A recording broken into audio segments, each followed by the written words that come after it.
We're going to be talking to some very talented actors here on our little art program today, so don't go anywhere because it's all about to get good. So lucky to be chatting to one of the stars of this brilliant play. Gerry, thanks for chatting.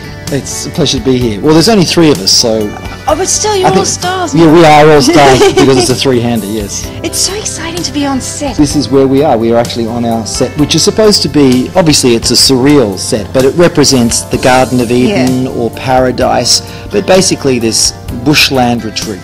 The play's about three lifelong friends from high school, and therefore they're all about to turn the big 5-0 together. Right. I decide to say to my friends, listen, let's not have a stupid party in the city. Let's go away to the country, and let's reflect on who we are and where we are and what we've achieved in the first 50 years of our life, and what are we going to achieve or try to achieve or want to achieve for the next, say, 20, 30.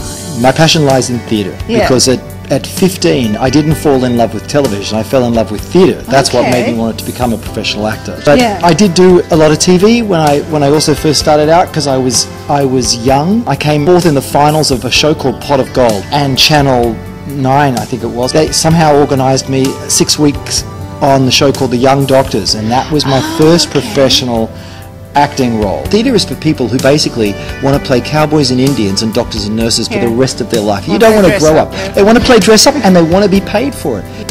So is that why you started the studio?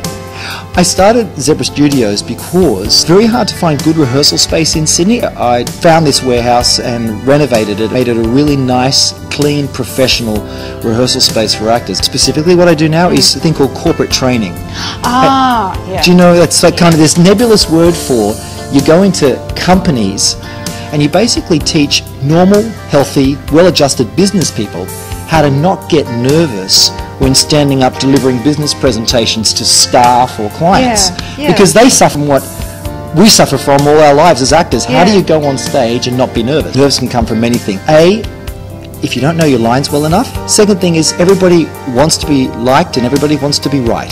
So therefore your ego is on the line. When helping people to deal with nerves, you've got to train them with two things. First of all, don't try to please all the people all the time.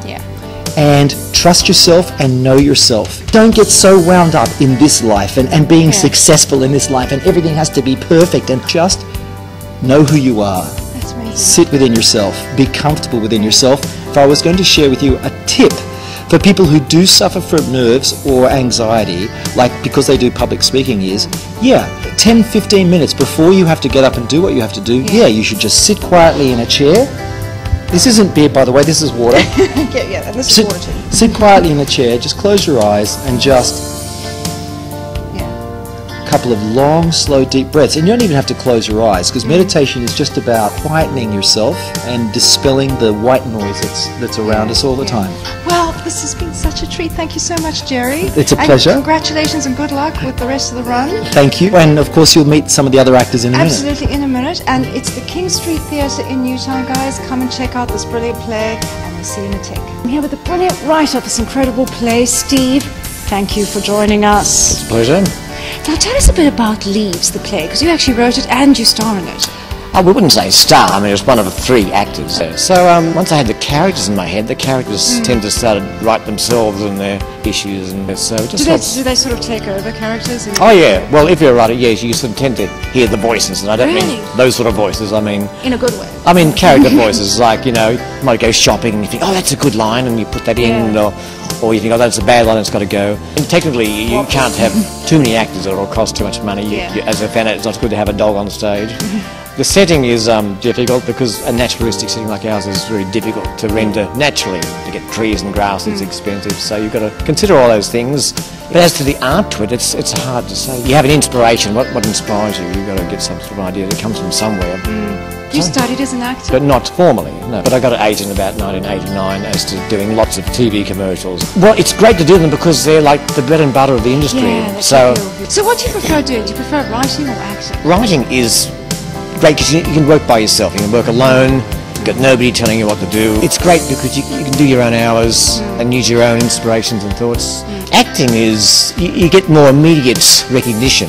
But doing both at the same time, acting and writing... I was about to say, that would be quite rewarding. It is when you spend up till 2 o'clock in the morning thinking of lines, are they funny or not, is this going to work, and eventually months later you do it on stage and you're on stage saying that line and actually gets a laugh, then it was worth it. I like the dark side, but balanced with the light side. You know, a mixture. I like to take them by surprise. It's great to have them laughing 1 minute and then thinking, uh-oh, the next. And it's one of the leaves from the play, just what I show you. Oh, okay, yeah, that's very cool. Can I take that as a souvenir? Absolutely, yeah, designed specifically for the play. Could you sign it for me, actually? I do, yes, I've got a text. Okay, great, okay. Yes, I can do that. We're going to get a sign. We'll get an extreme close-up of this later with his signature. Thank you so much. Thank you so much, it's a pleasure.